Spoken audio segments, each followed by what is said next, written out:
On First at 9 this Friday, the 16th of May 2025. Sudden loss. Ceylon Electricity Board records an 18 billion rupee loss during the first quarter of this year after 5 consecutive profitable quarters. Experts predict a 10 to 15% tariff hike in the upcoming revision. Undemocratic threats. Government's threats regarding the consolidation of power in local government authorities are undemocratic, warns the opposition leader. Accuses government of threatening and repressing the public to distract from its own failures. Soaring high. Sri Lanka welcomes over 900,000 tourists during the first 5 months of 2025, approaching the 1/3 mark of the 3 million target for the year. Cinec Campus Open Day. May masa 3 වැනි දින උදෑසන 9 සිට Cinec Campus පරිශ්‍රයේදී. This is Derana First at 9. Live from Studio 24 in Colombo. Good evening and welcome to Derana First at 9, Sri Lanka's most trusted news source. I'm Derana, joining you live with the latest in Sri Lanka and around the world. We begin with your top story. The Ceylon Electricity Board has recorded an 18 billion rupee loss during the first quarter of this year. Against this backdrop, energy analysts predict that electricity tariffs are likely to be increased by 10 to 15% in the upcoming tariff revision. After the new government came to power, the first electricity tariff revision of the year occurred on January 17th, during which the Public Utilities Commission took the decision to reduce tariffs by 20%. Meanwhile, according to the Ceylon Electricity Board's interim financial statement for the first quarter of this year, the state power supplier has reported a loss of 18 billion rupees in the first quarter. The loss comes after the CEB recorded profits for 5 consecutive quarters since the last quarter of 2023. According to the CEB's financial statement, the state power supply's revenues have plunged 44% to 93.9 billion rupees from a year ago, during which it recorded revenues of 167 billion rupees. Meanwhile, the cost of sales has risen by 6.8% to 112.1 billion rupees. This comes after the International Monetary Fund had recently recommended that Sri Lankan authorities adopt cost recovery electricity tariffs as soon as possible in order to minimize financial risks. Against this backdrop, senior energy analyst Dr. Vidura Ralapanava commented on the possibility of electricity tariffs being increased in the upcoming tariff revision. The methodology behind tariff setting that is accepted by the country is a cost-reflective tariff. What happens in a cost-reflective tariff is that CEB is allowed to recover its legitimate and efficient costs along with a return on equity that is agreed between the utility and the regulator. CEB is not allowed to make excessive profits or losses because then it departs from a cost-reflective tariff methodology. There are few things that are beneficial for the consumers, which is both coal prices as well as the oil prices and the global markets have come down due to various geopolitical reasons. On top of that, I believe government also removed some taxes on naphtha, which is one of the fuels that CEB is using. On top of that, if you look at the 6 months, July to December, this is where a lot of the hydro generation is actually high, and that also reduces the cost. So there are a lot of positive factors to look at for the period of July to December. Still there will be a gap, and that will require a tariff increase. But contrary to what some people, especially in the CEB, has said, former chairman, that they need 35%, 40% increase, the likely scenario is about 10 to 15% increase as for my estimation. Now, of course, this is not a very accurate estimation because we have not seen the CEB's forecasts. Probably submission will happen today or maybe early next week. After analyzing this, we may be able to come to a more concrete solution of what the rate revisions will be.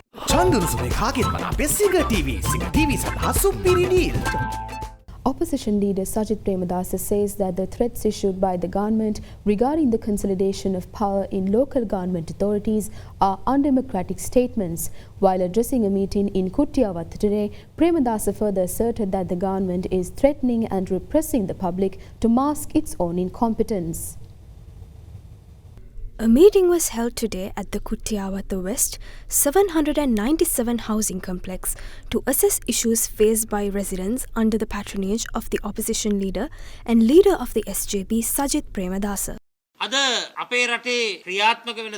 country's current political culture is limited to empty promises. It is not capable of solving the people's issues. The prices of goods have skyrocketed. People are struggling to make a living. They do not have a definite source of income. The country is being ruled by an incompetent government. They are trying to control the people by threatening and repressing them. At the local government elections, we saw instances where the opposition had received more votes than the ruling party. The government reacted by threatening the opposition that even if the opposition party secured power, they would only last 3 or 4 months. We will view such statements by the government as undemocratic, especially when the opposition has a majority. Such statements glorify threats and repression. A government that is unable to provide salt to the people is making such grand statements. That is not what the people hoped for. The people wanted a democratic governance. The people granted the opposition a majority. It is not ethical for the government to threaten the people when they vote for their choice. No matter who threatens us, the opposition will work together to establish power in local government authorities. We are not scared of the threats. CINEC campus open day මැයි මස 3 වැනි දින උදෑසන 9 සිට CINEC campus පරිශ්‍රයේදී. Opposition parties continue to hold discussions today on consolidating power in local government councils, where opposition parties collectively possess more councillors than the ruling party. Meanwhile, Minister Bima Ratnayaka asserted that if the opposition intends to establish power at any local government council, they will only end up weakening the development of that area. The local government elections to elect councillors for 339 local government authorities were held on the 6th of May. Accordingly, the Elections Commission requested all political parties and independent groups to submit details of the members elected to local government institutions by the end of this week. The Gazette notification containing the names of elected councillors for the local government authorities can only be issued after we receive the lists of names of additional members. Only those councillors whose names are mentioned in the Gazette will be allowed to participate in any vote or discussion held to appoint a chairman, vice chairman, mayor or deputy mayor. I would like to urge all political parties and independent groups to submit the lists of names of additional members to returning officers as soon as possible. Accordingly, secretaries of major political parties convened a meeting last afternoon in Colombo to discuss the consolidation of power in local government institutions, in which opposition parties collectively possess more councillors than the ruling party, the National People's Power, including Colombo Municipal Council. Notably, the SJB and the SLPP did not participate in the discussion. However, at the end of the almost hour-long discussion, it was decided to convene a meeting tomorrow with the leader of Samagi Jana Balawega, Sajith Premadasa, regarding the matter. We do not wish to interfere in any local government authority where the government has received a majority of votes. Representatives of the opposition will collectively hold discussions with Sajith Premadasa on Saturday. The government does not have to panic. Even the government is convening meetings with independent groups in local government authorities where they have failed to secure a majority. In a certain district, they have held meetings with my party. It is not wrong. It is fair. Meanwhile, a group of candidates who were elected as councillors in local authorities in the Colombo district met with opposition leader Sajith Premadasa today at the opposition leader's office. පළාත් පාලන ආයතනවල පොදු වැඩපිළිවෙලක් උඩ සියලු දෙනාම එකතු කරගන්න ඕන වැඩේ විපක්ෂ නායකතුමා කරගෙන යනවා. කාටද කොළඹ නගර සභාව?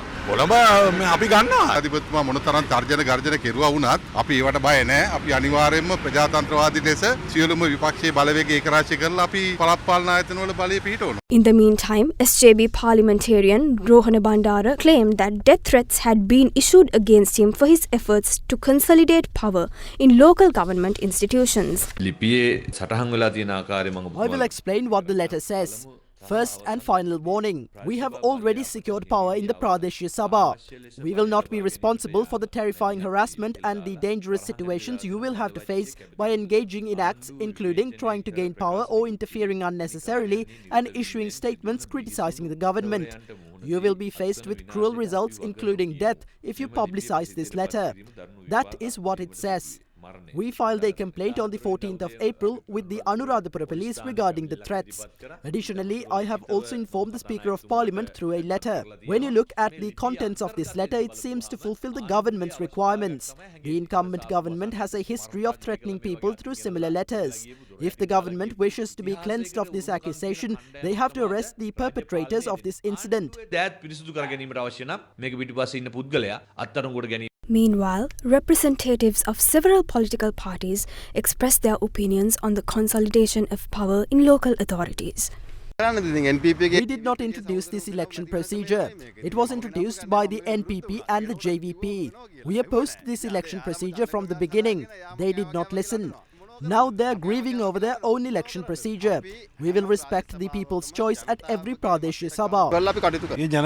We have taken measures to respect the people's decision and work together with opposition parties to establish power at local government authorities. The opposition leader is holding discussions with the opposition parties these days on how we can collectively gain power at local government authorities. The people did not vote for the parties that have won a small number of local government authorities to establish power at a Pradesh Sabha. I don't believe that there are at least 15 Pradesh Sabhas out of the total 341 local government institutions that can operate without government provisions. The rest depend on government provisions. If the opposition intends to establish a local government council, they will weaken the development of that area. We will pay the salaries of the officials working for them. But we are not mad to grant the country's money to politicians who ruin the country's economy.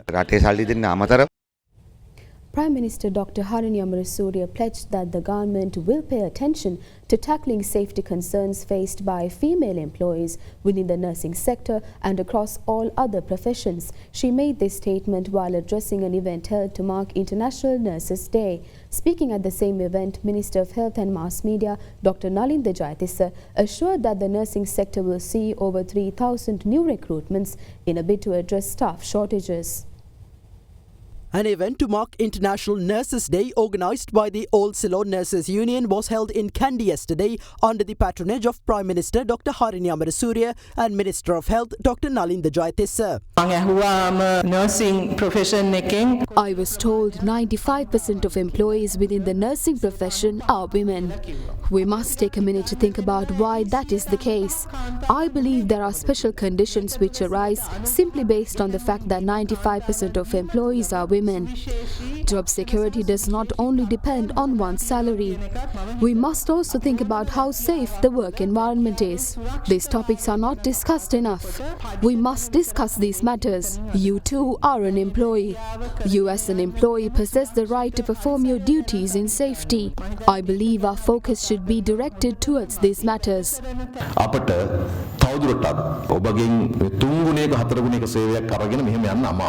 We cannot continue to overwork you.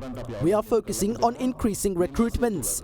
We will recruit 3,147 employees to the nursing sector within this month. It is true that your current salary is insufficient. All of you struggle to get your salaries increased. However, you must not engage in comparisons. We prefer if all nurses come under one trade union and present your request. Difficulties I face as the health minister include disparities between grades as well as issues between trade unions. The time has come to resolve such issues. We are not in the 1960s or 70s. Trade unions must change accordingly. Sri Lanka's newly appointed 7 heads of missions designate recently called on the Minister of Foreign Affairs Vijitha Herath following the conclusion of the orientation program conducted by the Ministry of Foreign Affairs, Foreign Employment and Tourism. According to a statement issued by the ministry today, it was highlighted that the heads of missions designate delivered presentations outlining their priorities with the objective of securing maximum benefits for the country. The statement further mentioned that special focus was placed on strengthening bilateral and multilateral relations, promoting trade and tourism, and engaging with Sri Lankan communities in their respective countries.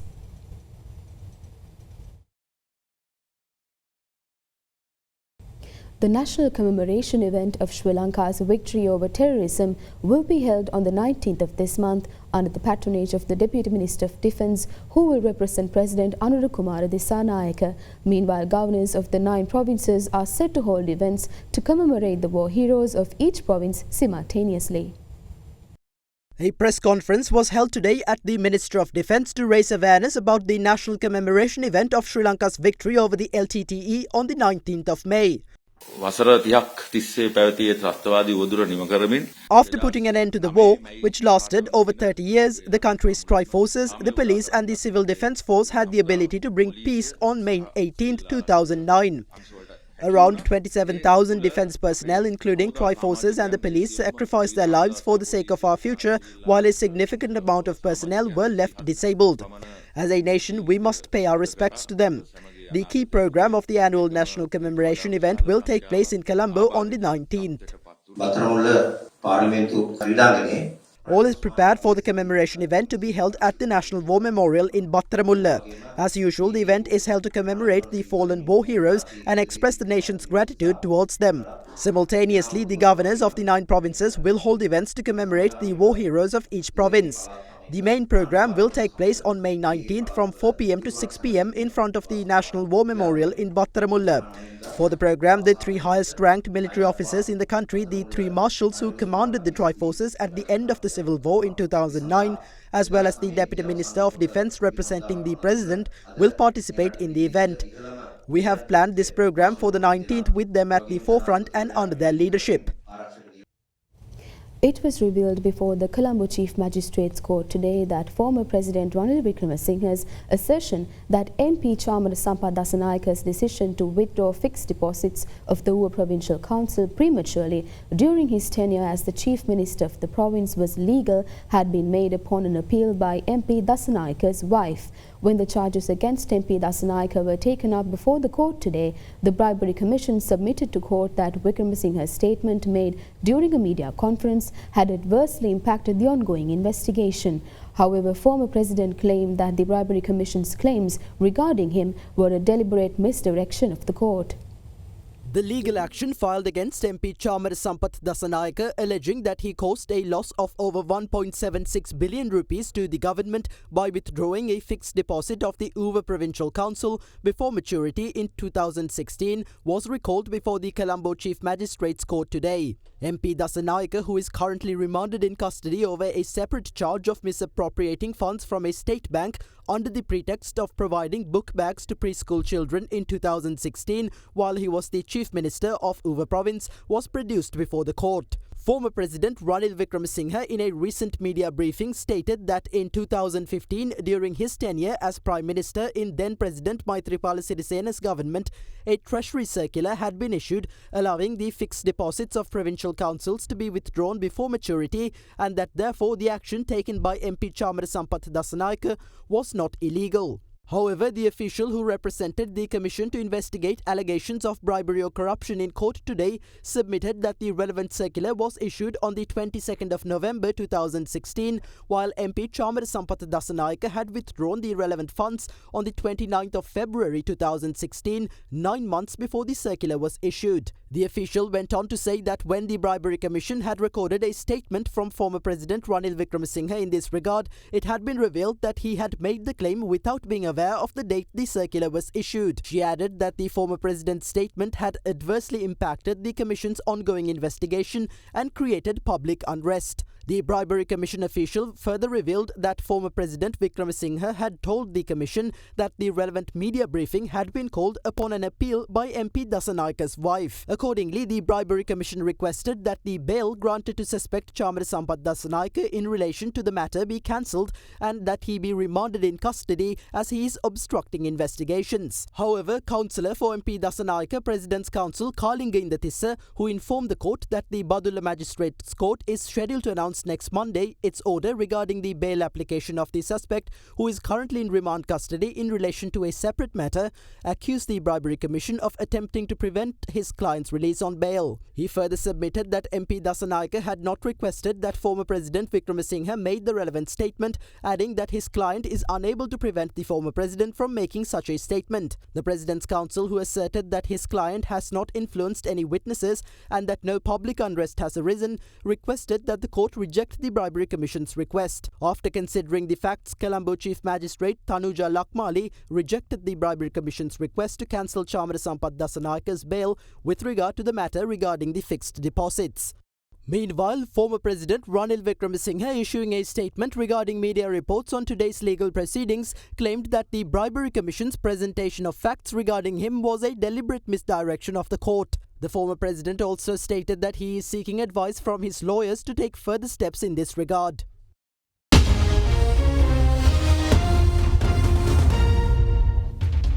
Welcome back. In more local news, let's take a look at more local news in brief. The Colombo Chief Magistrates Court issued a warrant for the arrest of former Agriculture Minister Mahinda Gamage over the alleged import of a substandard shipment of organic fertilizer from a Chinese firm in 2021. The order was issued by Colombo Chief Magistrate Tanuja Lakmali following a request by the Commission to investigate allegations of bribery or corruption, which alleges that the former minister was involved in facilitating the entry of a ship carrying the fertilizer in 2021, despite quality concerns. Mahinda Gamage recently filed an anticipatory bail application against his possible arrest by the Bribery Commission. Meanwhile, the Bribery Commission filed a case against former Minister of Investment Promotion Lakshman Yapabewardena and former Director General of the Board of Investment Jayant Edirisinghe over the alleged misuse of public funds for newspaper advertisements in 2014. Indictments were filed before the Colombo High Court, charging the duo with causing a financial loss of over 1.7 million rupees to the government by utilizing BOI funds to publish newspaper supplements in relation to the anniversary of the second inauguration of then-President Mahinda Rajapaksa. Police have arrested at least 7 protesters, including the convener of the Inter-University Students' Federation, for violating a court order during a protest held in front of the Ministry of Health in Colombo today.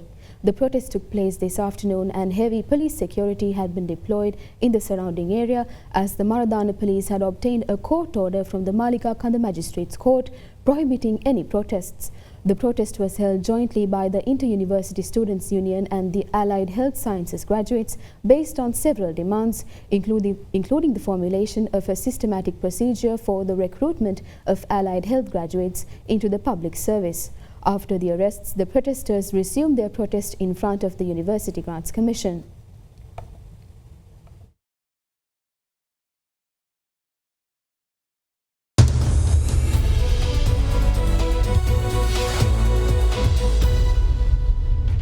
Welcome back.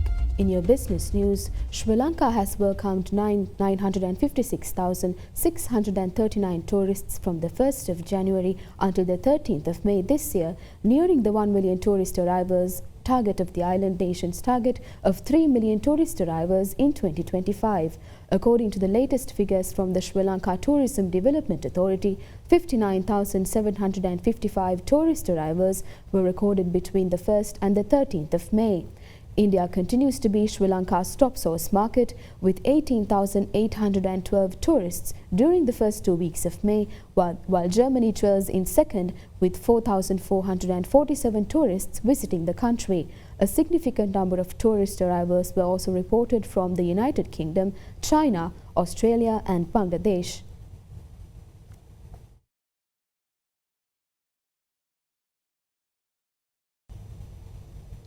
The Colombo stocks continue to maintain positive momentum for a third consecutive trading day, driven by sustained optimism and positive sentiment over the US-China tariff pause.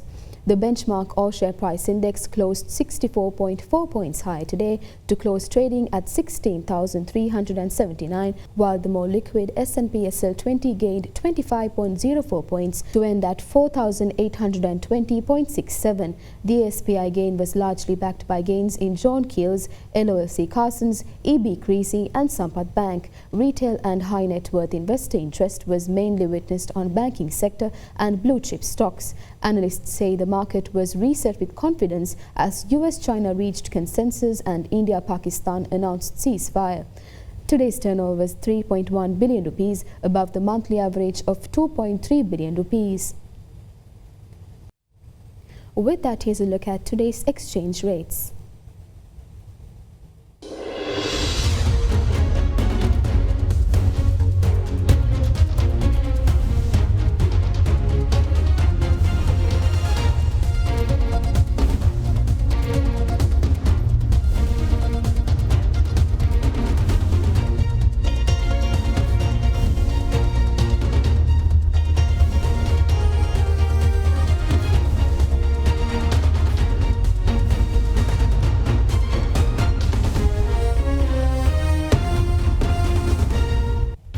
with that, we wrap up tonight's edition of Ada Derana First at 9. Thank you. Have a great night.